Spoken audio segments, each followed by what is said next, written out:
put my stupid ego aside and like start doing the thing. And then like actually like everybody has a pleasurable experience. And then next time it like just continues to improve because I've got new data on what you like. Yeah. Ever since we started doing that, that's where mind-blowing sex has come from with us. Exactly. Yeah. Because communication. Yeah. But feeling that space of not being shamed or judged. 1,000,000%. Yeah. Because the person's not being defensive.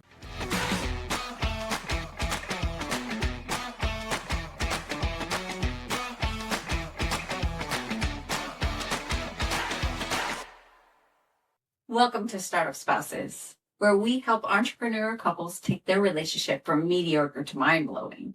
I'm Marie, a relationship and intimacy coach. I'm Adam. I am a business coach. I think we're going to, I think in tune with like getting of how we're talking now.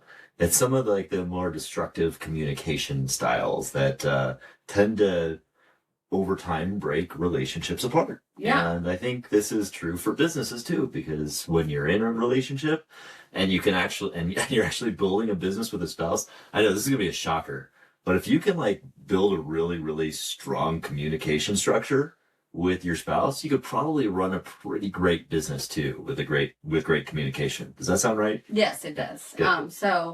On that subject of the communication styles, the Gottmans, if you're aware of them, can really predict if a relationship, amazing amount of idea that a relationship is going to last. Oh, really? Yeah. So they have data support that like a relationship will last if. Yes, exactly. Wow. So one of the indications was one of the more famous is the fact that they can study a couple within maybe 10 or 15 minutes to see that they can predict with 90% accuracy of whether that relationship's going to last. Yeah. And what they came up with is a metaphor, is the Four Horsemen.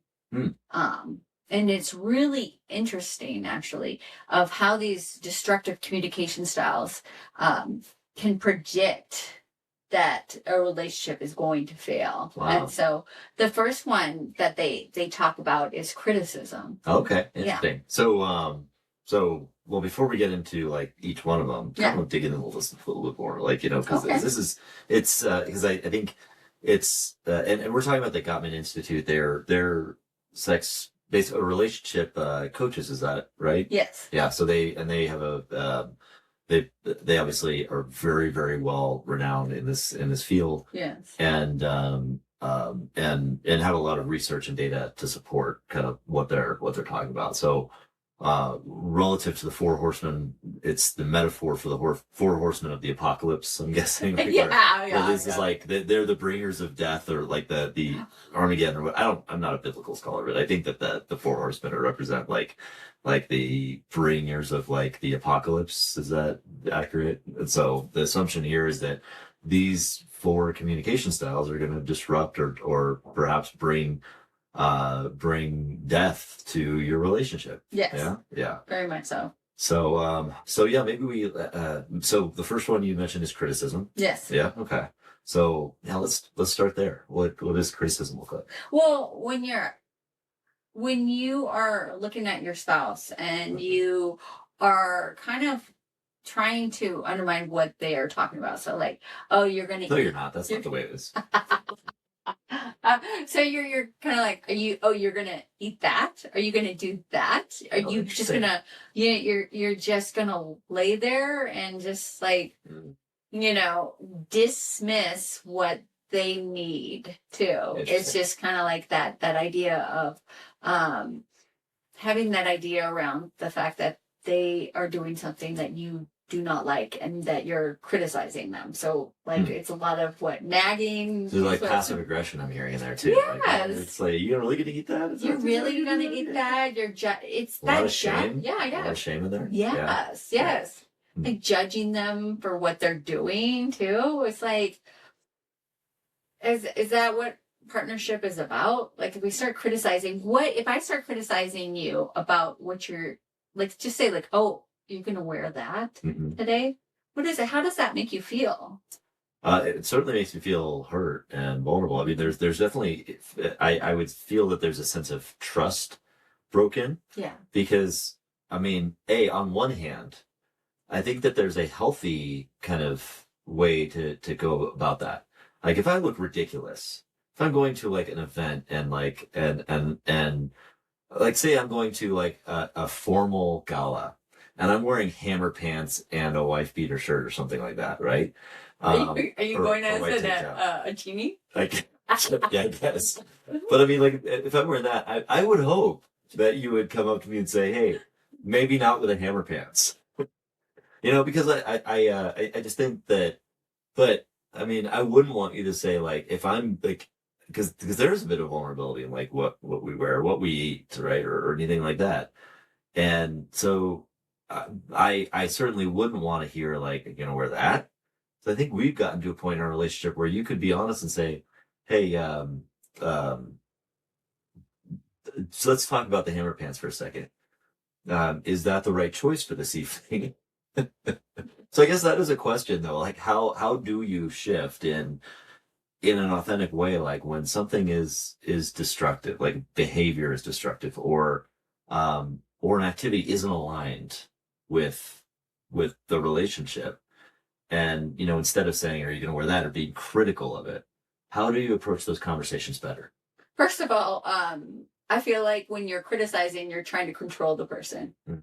in a way that's destructive. And first of all, any way you're trying to control somebody is not okay Sure. Yeah. because they're going to do what they're going to do. It's not your space to tell them in a passive aggressive way of what they should or should not do, Right. because knowing that shaming does not work. Like that's the thing. It's like when we shame people, Mm. it actually makes them go in the opposite direction, or that they might hide things Yeah. too Yeah. from you. So again, you talked about trust, and that just takes away that trust instead of coming in with a way of trying to understand of what the other person is doing. Oh, interesting. Yeah. So it is more like the Walt Whitman Ted Lassoism of curiosity before judgment. Like, so don't be judgmental, just be curious. Yeah. If something hits you in a certain way, like if my hammer pants and like tank top hit you in a certain way, that's about you, and like getting curious about like, okay, well, what's going on there? That is a better approach than just that. Or if I'm eating donuts for breakfast, lunch, and dinner, and you're like, maybe that's not healthy. It's hitting you in a certain way, not me. But yeah, I think that there's going to be people out there that hear that and think to themselves, like this is playing devil's advocate, but that well, no, shaming is productive because if you shame people, they'll change their behavior. So not true. Right. Actually, Yeah. I think that they've tried to do that with a lot of people who are overweight. And when has that worked? I mean, the only place it's worked is to bring money into the pockets of companies that are selling diet things or weight loss pills or get skinny fast kind of ideas. That's the only place it has worked. For them, it works great because you could shame people into having enough pain to want the quick fix, but it's not going to change their behavior. So to your question, I think you're absolutely right. Shaming does not work to change behavior. Yeah, I and it's sad, but I kind of did that for a while when you're drinking too. Right. Because I tried to shame you. Oh, you were acting like this and that, and it was so difficult. Like, and you drink this much amount of drinks, and I, like it didn't stop you. Right. Yeah. At all. It Like just made me kind of want to drink more. Yeah, and hide it more. Right. Yeah. And hide it more. And it's like, I don't trust you. Yeah. Yeah, and these destructive behaviors, they would come out of like, I'm really concerned. Mm-hmm. And this is how it feels for me. And coming at from that perspective of not like, oh, you're gonna have another drink. Oh, I did that. Oh, That just gave me flashbacks. Like, yeah. And that would stress me out.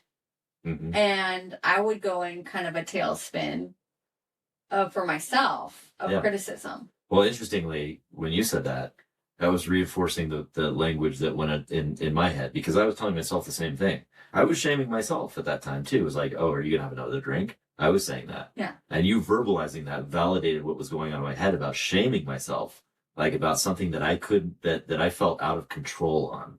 And ultimately, I mean, obviously there's solutions for alcoholism, like that you can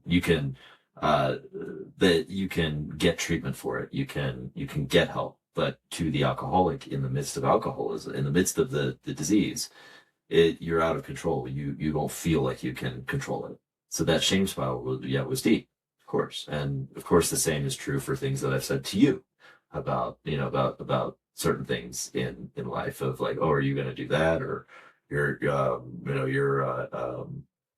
to do that with the kids, or that's the way you want to parent them. That kind of thing always was never healthy. It was always rooted in shame. And so it sounds like the way that you're saying to kind of overcome that or do that differently is to lead with the concern. Like, I'm concerned about this. Yeah, the I statements. I'm concerned about your health. Yeah. And if it's very destructive behavior, you're going to have boundaries around it too. Right. And like they say in Al-Anon, don't give that set you're not willing to carry out too. So, I mean, those are extreme cases, but when we start getting critical of our spouse, it only feels that the shame is just going to push them in the opposite direction. That's why it's one of the first of the four horsemen. Interesting. Yeah. Apocalypse. Of the apocalypse. Of your relationship. Your relationship apocalypse. Well, sorry, we're a bunch of nerds. That we are, but that's all. Maybe stop being such a nerd, Marie. Am I doing it right? I don't know. I'm concerned. How about this? I'm concerned about the level of nerdiness that you're exhibiting today on the show. Is that the appropriate way to do it? No, and I mean, I think those examples that we're sharing, like extreme examples, alcoholism. I mean, if that's the case, if you're dealing with those extreme behavioral examples that are going beyond like just maybe minor annoyances, that's where things like therapy or getting help need to be. I mean, you can't just get that advice from this podcast. That's a deeper level of challenge, and we're not doctors. But we just have a specific experience related to those very, very significant issues. But this can even happen like that kind of conflict can even happen at the minor scale of like, oh, you're going to leave that trash there. You're going to that's the way you're going to put the dish in the dishwasher. You know, that kind of thing. That's where that curiosity comes in. That's good. So that's the first horseman, is criticism, is unhealthy criticism. And is that kind of all the ways that we can resolve that? Anything else with criticism? With criticism, I think it's just, if you feel like you are the one who are doing the criticism, and don't start shaming yourself. Start getting curious of why that's coming up for you too. It's like, that's interesting. You can, I mean, in a way you've kind of, that we do it now is you say it healthily. You have done it in a healthy way of telling me that, oh, that didn't sit right with me. And I'm like, oh, I caught myself. You know, like I didn't realize that I did something like that, and finding myself like, that's not how I meant it. Let me see what's happening for me. Just kind of reflecting back on myself of how I could be better at not criticism. That's an interesting point, is how you, when you sense that criticism, because there's an instinct maybe a lot of couples have, that if you're criticized, to just sit back and just say, oh, fuck you then, like, kind of like that back and forth, kind of like, hey, now you're getting into a criticism spiral that doesn't end well. But I like the way that you put that, and maybe that I put it originally to you, which is like, oh, that hit me kind of weird. And then like returning it kind of on the curiosity standpoint, because that criticism is hitting you weird. It's like, is there something, here, is there something wrong or something we should be talking about? Like getting curious about the criticism that's coming at you, instead of kind of taking it personal and just lashing back out. Yeah. And just doing this like Back really and forth. shitty like criticism volleyball. Yeah. I mean, just recognizing it. Mhm. Ooh, that wasn't okay. Or Yeah. like in a way, and that kind of rolls into our next. The next horse. The next horse that comes. What color is this horse? Is this the red horse? I'm thinking, that's a good idea. Like, so you tell me, okay? So the next horseman is contempt. Ooh, It's coming from a communicative style of superiority. okay, You interesting. can use sarcasm in that aspect as well. Like, well, let's qualify sarcasm. But sarcasm sometimes is kind of fun. Yes, and that's our love. That's our That's love. your love language. Yes. I mean, that's your flirting language. That's You my flirting flirt language with sarcasm. with Yeah. sarcasm. And some people don't get that. Like, 'cause I didn't ever get that at first, right? But I was raised by a pack of nurses. yeah. And So for nurses out there, they'll probably understand what I'm saying. yeah, but- nurses have a high sarcasm. But yeah, so sarcasm can be kind of playful. Yeah, right? it can be playful, But- and also coming from the place of, from I'm better than you. Yeah. Mm-hmm. I'm better looking than you. Yeah. So to get to my standards or my place, you need to step up for yourself, Right. to be at my level. Interesting. And Yeah. it's interesting how in our relationship, either one of us has been in a place where we knew the subject a lot better. Mhm. Like I would come to you to understand business, and even when we were doing triathlons, I leaned on you a lot to understand how to work out and do this or this, do the workouts, and really understand how to all the different pieces with triathlon. So I always looked up to you in those aspects Right. of that type of understanding. But you weren't in a place where I know better than you. Mhm. Like, shh, be quiet. Yeah. It wasn't contemptuous in the sense that like, oh, shame on you. Oh, really? You don't understand how to keep your heart rate below 140 beats per minute, or you don't understand how to do this. Yeah. So is that what you mean? Like kind of not, just not coming from a place of arrogance or contempt, or, like, how dare you not know anything about this thing that I've been working on for a long time and you haven't done yet. Yeah, exactly. Yeah. You always came in as the teacher, Mhm. but it's not always that way. Right. I mean, yeah, we part of the contentment is eye rolling, Mhm. or the sarcasm, and So eye rolling again can also be playful, right? I do that all the time You with do. your puns. You do. With your and that's puns. endearing, because that's like, that gives me energy Yeah. when I talk puns, This- because that's how I roll. No. See, there it was. You see that? Get rid? Yeah, you get to see that. She's But like, slow that down. Yeah. This is one we have difficulties relating to. Yeah.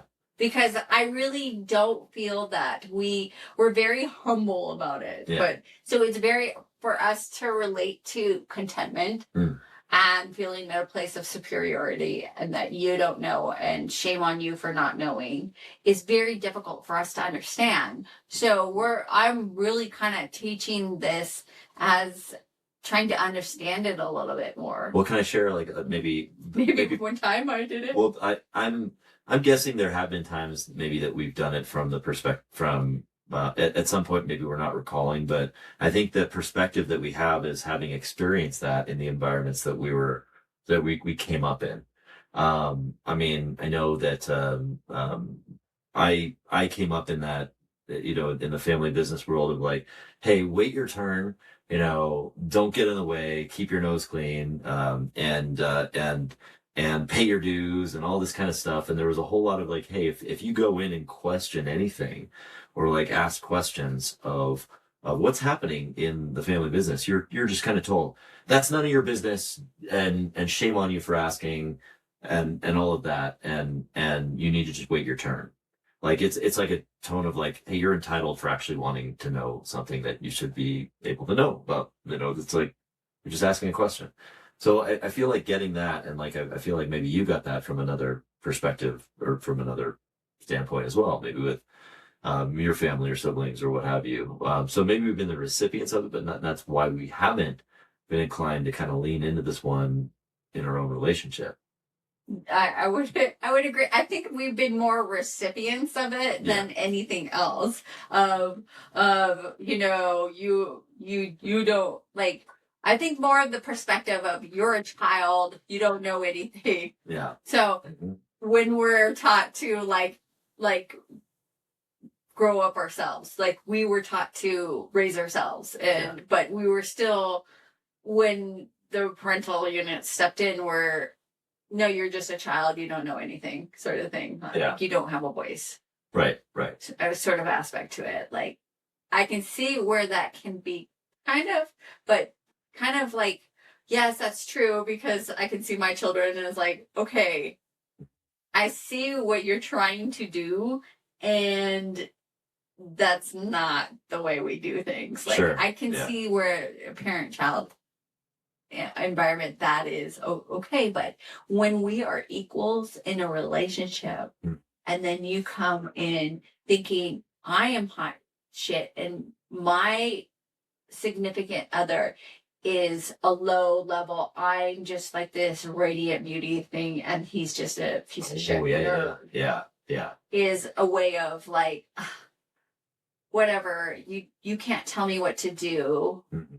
Maybe it's in situations with, oh, you just pay for things and I'm the one who runs everything, because I think in a level of beauty is where that comes in.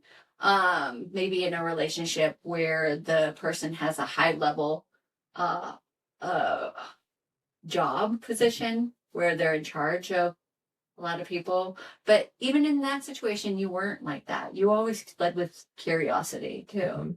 Yeah. And I think again, because it's the environment in which I was leading, there was a lot of like the kind of energy that you're talking about, even within the ranks of of that leadership, that I had to tiptoe around unhealthy conflict dynamics. And I wonder, I think that I can understand kind of where that arrangement lives, because I think you give some good examples where, maybe in a relationship, the woman thinks she's the hot shit because she's kind of like the Instagram model or whatever, I don't know.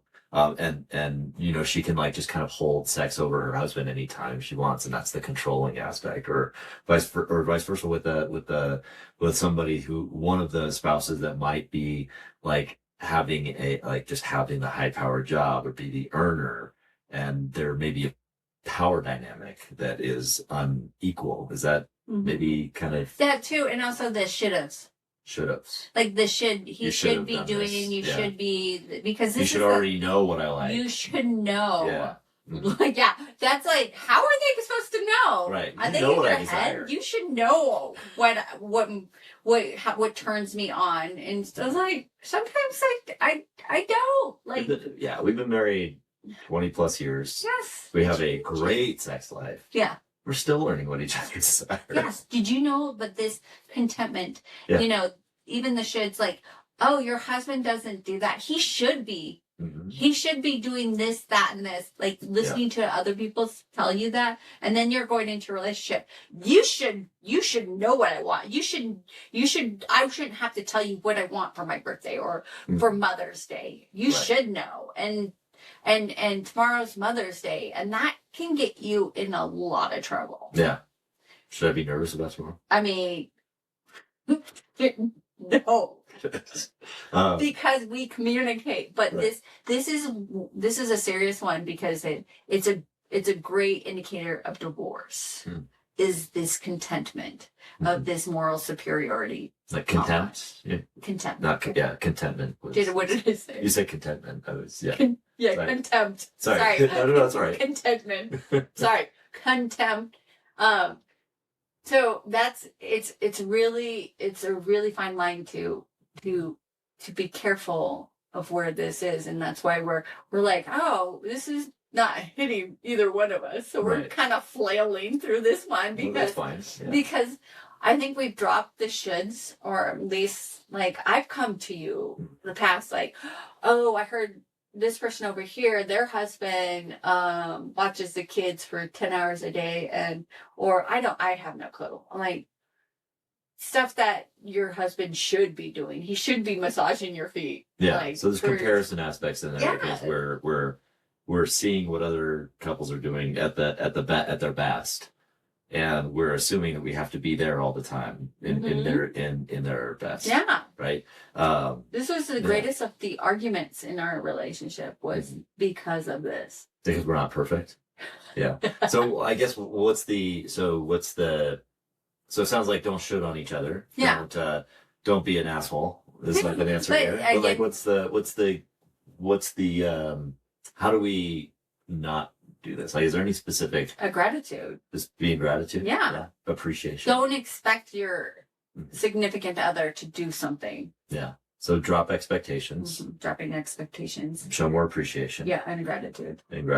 Okay. Yeah. So that's so more appreciation, more gratitude, and then that's good. Anything else on the contempt front? No, I don't think so. Yeah. This one's really difficult to relate to. Yeah. So then what's... I'm sure we'll find something later on. Oh, yeah. We'll identify it. Oh, you're doing that contempt thing. Shame on you. So then we'll be able to recognize it later on and be like, okay, see, but it's giving... We're having these conversations in order to build awareness around it so that you can have those conversations out there about this sort of stuff too. Yeah. And that leads into our next one. Because you're going to have these relationships, something else, one of the other horsemen shows up. Uh-oh. Defensiveness. Defensiveness. Yes. Wow. That's cool. Is that Sir Defensiveness? I don't know. I'm just picturing because it's a horseman? Yeah. What color is he wearing? What color is that? Is the defense? I don't know. I'm guessing like just like a striped picket like pattern along his thing because it's a fence. Defense. Use defense. No. I take that very personally. I'm being defensive. So is it defensiveness? What is that? What does that mean? I think this is one we can relate to. Yeah, of course. I was like, I took everything personal. Yeah. I was like, I got offended every time I wasn't doing something perfect. Yeah. Quote unquote. So that really got to me because I thought when I got married, I would know everything.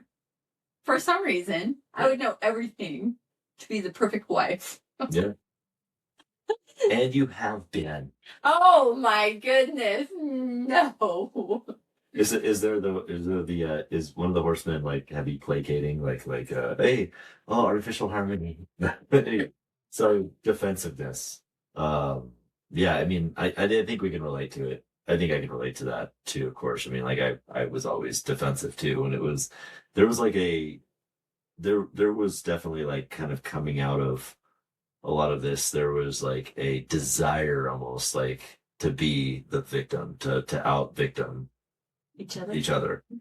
And I think there's the sense there that like if that's happening, A, you're vindicated, you're validated on something, and B, you are like kind of in a weird way, not having to be on the like not having to be on defense all the time. And like, cause if it's like, hey, everything's going great. And like, but if you could be like victim mentality, it's like, if everything's wrong, there's more attention on me. There's more, I don't know. Like, is that, how did that hit you with the defensiveness? I think it's because, we just talked about this in our other episode of Burnout, that it's really easy to go into this defensiveness role because you have just given all of yourself Yeah. and you have nothing left and somebody's criticizing you and you're like, oh, I can't take it. Yeah. It's like, I have been doing everything. And this is Yeah. our conversations usually happen is the fact that one of us has been we're just burnt out and the other one's like, hey, you're not doing this. And then it's like the floodgates open and we're just like attacking back because the offense, the trying to be defensive of yourself, and you feel like the person is out to get you. Yeah. You know what's interesting is the way this hits me right now, because there was times where I would get defensive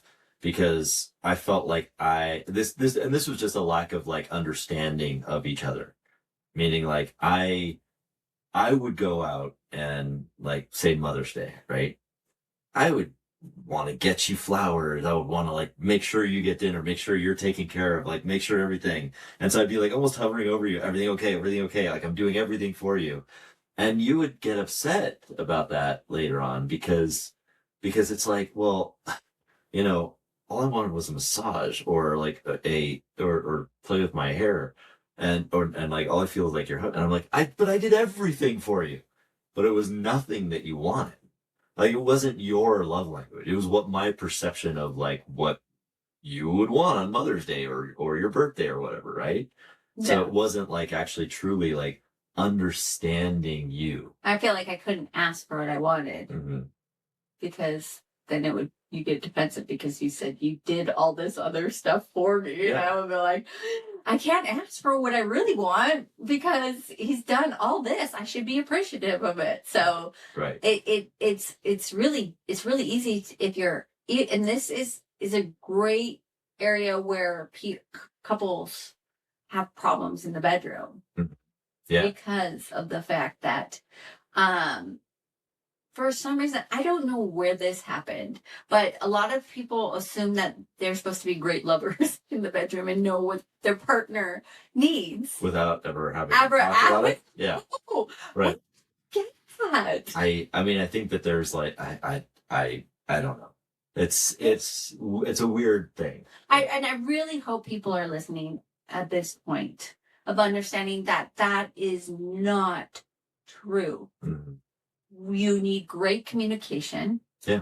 Even for us, even in the space of, oh, that's not working for me right now. I need more of this. Right. And if we can have those conversations and not get defensive, then we can course correct without, this, this is the way she wants it. Instead of going, oh my gosh, you're so difficult. You can't, I can't figure you out. You don't need to figure me out. I'm telling you right here and there. Yeah, and guys, listen to this because I mean this is important because it's like if you allow or if you're open to your spouse, your wife, sharing that information with you, and she feels the empowerment and the comfort and the to be able to share those things with you, like what's working, what's not working. That is great data. And put your egos aside. Trust me on this. I mean, I would want at one time get defensive. It was like, oh, you know what? That's not working for me. Can we try something else? I'd be like, oh, I'm not good enough. Mm-hmm. That's hitting my manhood because like I can't pleasure you in the very specific way that I'm trying to do that. And you're just not feeling at the moment, but you're telling me exactly what will work. And that data point goes towards like future experience, not just this experience where we could just change things now. I can just put my stupid ego aside and like start doing the thing. And then like actually like everybody has a pleasurable experience. And then next time it like just continues to improve because I've got new data on what you like. Yeah. Ever since we started doing that, that's where mind-blowing sex has come from with us. Exactly. Yeah. Because Communication. Communication. Yeah. But feeling that space of not being shamed or judged. 1,000,000%. Yeah. Because the person's not being defensive. Mhm. Like, oh, I should know how to do everything in this space. I should know how to be a great lover. And you saying that is hurting my manhood, my womanhood, or I mean, even with women too. It's like, I don't know. I kind of need direction Yeah. in this department, and feedback is great. Like, give me feedback. I love it because then I know I'm going in the right direction. So Right. And you know what that feeds into? What? Dirty talk. I mean, because then you can actually blend it in to the experience, and that even becomes even hotter.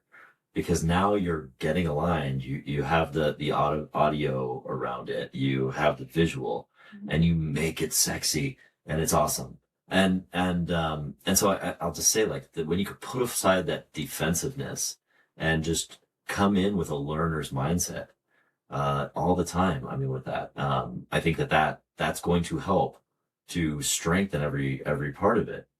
If we just put our egos aside, put jealousy aside, or whatever it is, or comparison aside, and be able to not feel that defensiveness, or process it. I mean, those are emotions that are going to come up. Yeah.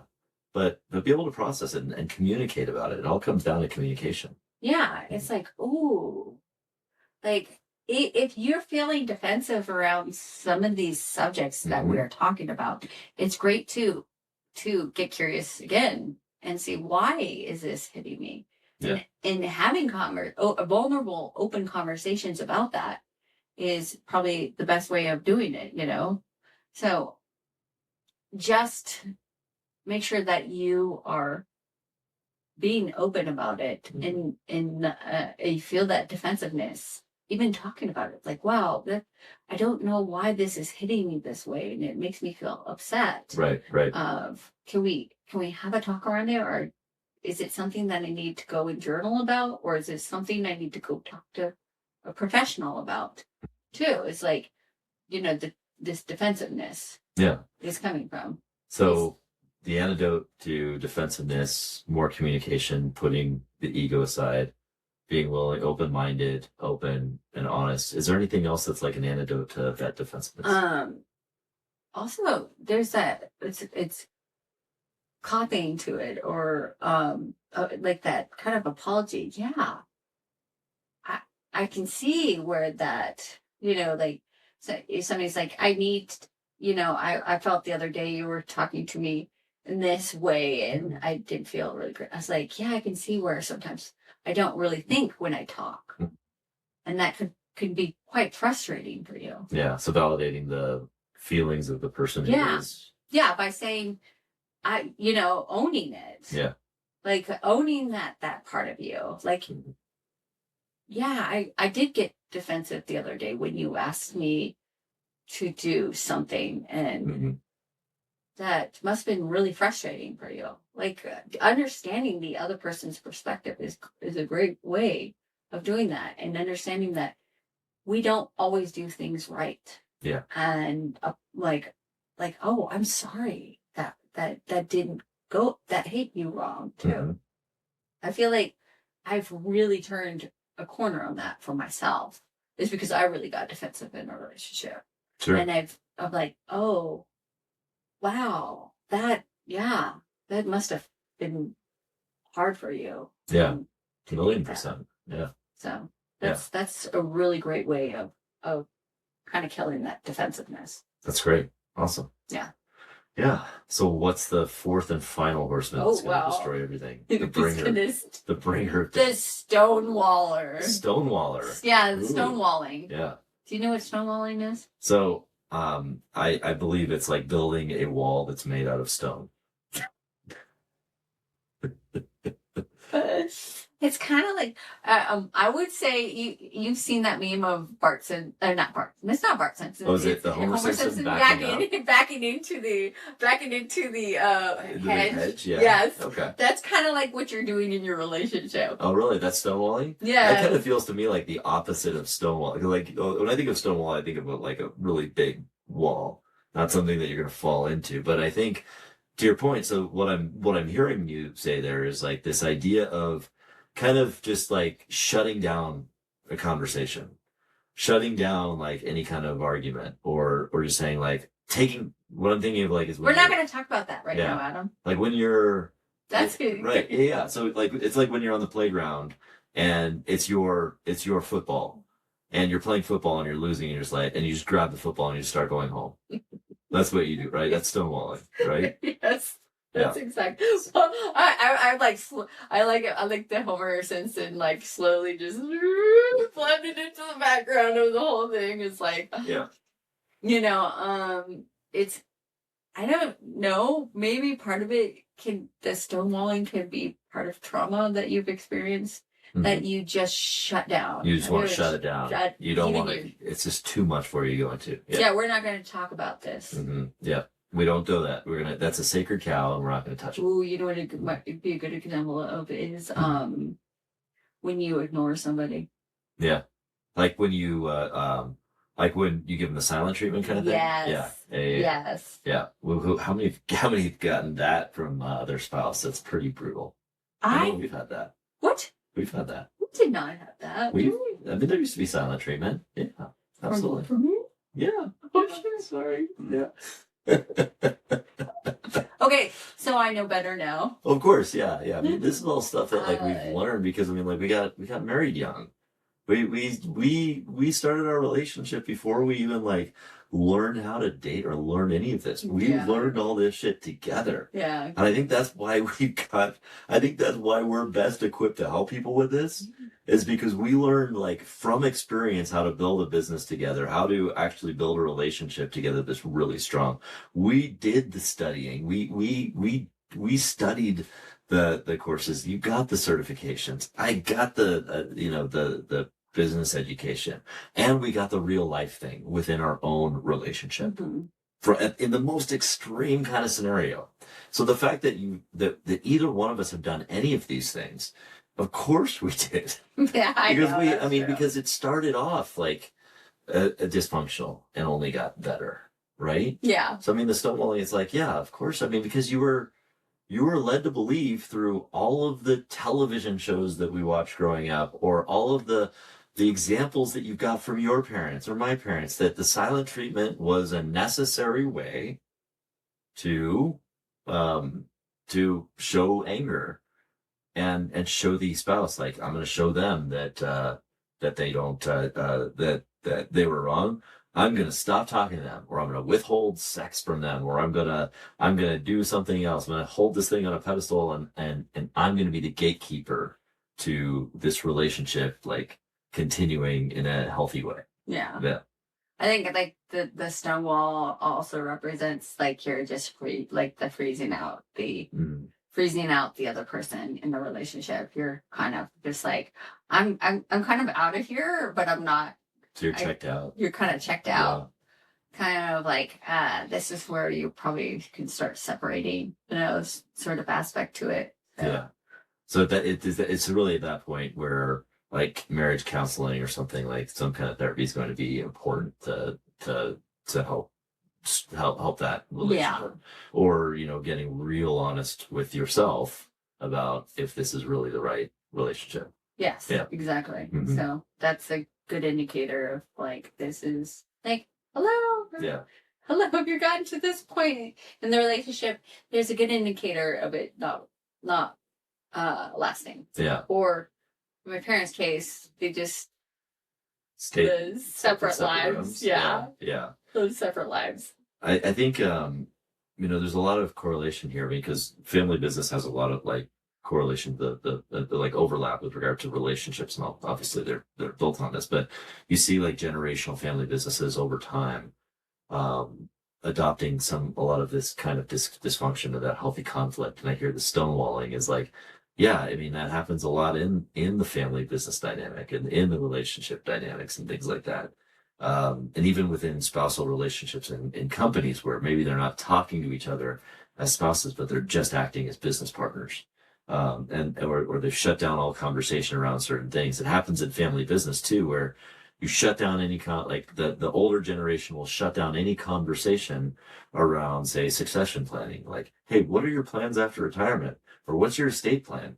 Or these things that I need to know if it's assumed that like that our fam or that I'm going to be like actually continuing here, maybe past the time when you're no longer here. It's like, not going to talk about that. Nope, nope, we're not. That's not for you to know. That's for me to know, and all this. And that happens a lot. It's sad. It's heartbreaking to see how much of a lack of communication the baby boomer generation has for, within family business, that they just do not share information. They stonewall any conversation. Happens so much. 90% of businesses are out of business before the third generation. And they've learned that from their parents, obviously, and stuff like that. Of course, now we're kind of learning that. Our generation is learning that from the baby boomers. And it's really sad that desire to not communicate is there. But what are some of the antidotes to this particular dysfunction? Well, how can we, I mean, obviously communication, like the opposite of it, but like what, and some self-awareness, but what, is there anything else that we can be doing? Like maybe we're the partner that is getting stonewalled. What's happening right before these stonewalls is probably a lot of communication, but it is a lot of ruptures. So do you think that the other horsemen, the horses, like come out first before getting stonewalled? Do you think it's like this is the last? Like you're criticizing, you're probably at this point having a lot of arguments. Yeah. And the arguments, as you know, don't get anywhere. Mm-hmm. We've had a lot of arguments. Yeah. And I don't think that there was any resolution within the argument of happening, that you just get frustrated. Right. You're frustrated that the other person's not listening to you. The other person's not hearing you or seeing you. Yeah. And you are at that point where you're like, I just want to give up. Mm-hmm. Yeah. And before we get to the stonewalling is like, oh, this conflict is a lot. Yeah. I need a break. I need to take a walk. I need to clear my head. I might need therapy or something other than constantly arguing. Right. Because you get to a point where you're just like, I can't do this anymore. Yeah. And that's what's happening during when you're stonewalling. So is making sure that you are taking care of yourself too, because obviously something's going on within yourself. That's where we start working on ourselves, isn't it? But it's interesting how we kind of start working on ourselves after the relationship has ended, as opposed to during the relationship too. Like so Costello got her groove back. Yeah. What? I didn't even see that movie. I didn't either. I'm guessing that's what it was. Okay. I'm totally guessing. Yes, but you know how you start working out after a relationship? You're like, I'm going to get my mind and body back in, and I'm going to journal, but we're not doing that before the relationship. Right. We're during the relationship. So it's reminding yourself that, hey, this is big alarm bells going off, and there's something that I'm not getting, and I need to understand that. Yeah. Well, I think there's an important lesson there, because I think that's really important. And I'm not saying that this is for everybody, because there are some relationships that just aren't meant to be. They're dysfunctional, or they're not. They're meant to be moved on. They're meant to be. They're meant to be RPR. It's not always death do you part. That's a weird thing. Weird. I mean, but it can't. But you can repair from these things, and we're evidence of that. I mean, that you can reinvent a relationship into something that is incredibly aligned and powerful. As long as we're an example of that. Both parties. Yeah, both parties have to want it. To want it. They have to want it. Yeah. Yes. Yes, and wanting to change. Yeah. Both parties have to want it. Yes. Absolutely. Yeah. It can't be just one person doing all the work. This is just not going to happen. It's not. You cannot force a spouse into any kind of arrangement, meetings, or anything like that. They're highly successful when you can work them like in, when you can schedule the intimacy, when you both can commit to it. But it requires personal accountability. And that's the thing people miss about accountability, whether it's in business or in a relationship. It's like the question we get all the time in business coaching and even like in relationships is, how do we hold the other person accountable? You don't. You don't hold anybody accountable. They hold themselves accountable. You build an environment where accountable people can thrive. That's the best that you can do. And then when accountable people or an accountable like spousal relationship is in place, then the accountable people will hold themselves accountable to the high standards that you set. And you set those standards, and accountability thrives. That's how. Yeah. Yeah. So you have to both want it. You're absolutely right. It's like, I've seen so many relationships where one person is just like really heavily trying to keep it all together and Mhm. together, and it's not going to work, and that's okay. Yeah. Work on yourself so that if the relationship does end, that you can be better, and that you can find the next relationship. That's such a great point. Yeah. And I think that's going to get into a future conversation about types of attachment, like insecure attachment or unhealthy attachments. Because I think the more that we can work on ourselves as individuals, the more that we can become individually who we are. And this gets to the circle that we always talk about the individual operating system, the self operating system.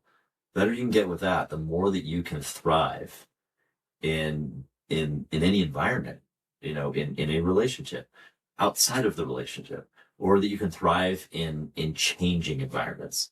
Like if you lose a relationship, if you lose a job, if you lose something, you can then at least know yourself and not feel like you're completely lost. Yes. Yeah, it's going to hurt. It's not going to be fun, or it's not going to be great, but at the very least, you know yourself, and you can continue to lean into that. Always be working on yourself and who you are at your core with your own operating system. Right.